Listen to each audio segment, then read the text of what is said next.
What's up, guys? Welcome back to the channel. If you're new here, go ahead and hit that subscribe button.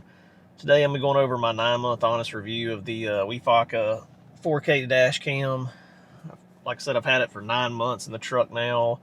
It's really come in handy for a few situations. I've never had a dash cam before, so it's my first venture in dash cams. And for one, I love the way the OEM look of it is. I mean, you can barely tell this is here. It's blocked by my mirror view, so I don't even see it.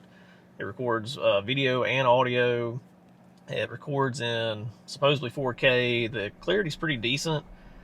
For the money right now, I'll leave a link to this on Amazon in the description, but I think they're running about $60 right now. And for $60, for the value, for money for value, I think that's great. I think some states require a dash cam. We're in Florida, they don't require one here, but it's definitely come in handy. One morning I was overtaking a car on my way to work, and it decided to turn right in front of me without a blinker.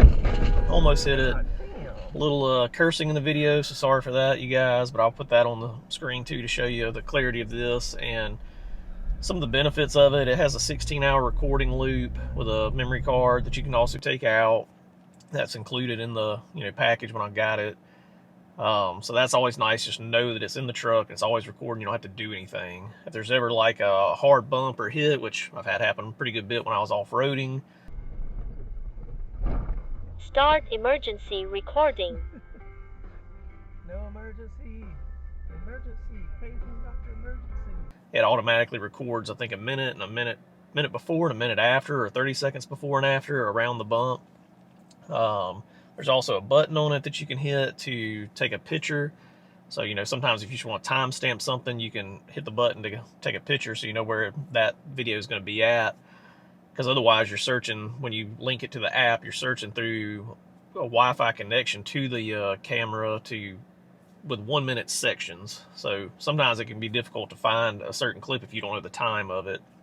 But it downloads off Wi-Fi, where you can take the memory card out and put it in your laptop or whatever you use. I usually just use the app. I find what clip I need and I download it to the app and then download it to my phone. It takes about 20 or 30 seconds to download a 1-minute clip off of the device itself over Wi-Fi. You do have to disconnect from Apple CarPlay to do that, which is a little bit of a pain in the butt, but that's a whole other story with Toyota and Apple CarPlay and the app for all that. Wefocka does offer a rear camera as well. I think it's only another $20 or $30. I didn't opt for that option because I didn't feel like running a hard wire all through the truck to the back. I'm eventually going to have to do something like that once I go with a truck cap. But for the time being, I was completely fine with just a front-facing dash cam. And the reason I want to get this video out today for you guys is because I've never followed up with how I really like this thing and how it's really been for these 9 months. And honestly, I would do it again, especially for the money. Like, it's great to be there. I eventually would like to try out a wolf box camera, but I don't want anything going over my mirror. I already have a digital mirror as it is. But like I said, once we get the truck cap, I am going to have to change something up. But we're about to be testing out a new dash cam, OEM style, very similar to the Wefocka, but supposedly with a better sensor. So if you guys want to see that, make sure you subscribe, because I'll be getting that video out later this week. And it looks very similar to this, so we'll see how much better the sensor is in it. But otherwise, this has worked really well. I mean, day and night. You'll see in the video when I almost get in the wreck of how clear things are. I mean, you can definitely see if something was like your fault or somebody else's fault with a crash or rear end collision or something like that. But as far as reading a car tag from far off, I'm not sure if the clarity's quite there for that. So it's all about bang for buck and what you're really wanting it for. If you just want something to be able to catch videos in case you get in a crash, or like for me, I mainly had it for off-road videoing because I have this camera rolling 24/7 anytime I'm in the truck with a nice 16:9 wide panoramic dash view. So it's been nice to have it in the truck. I would definitely do it again.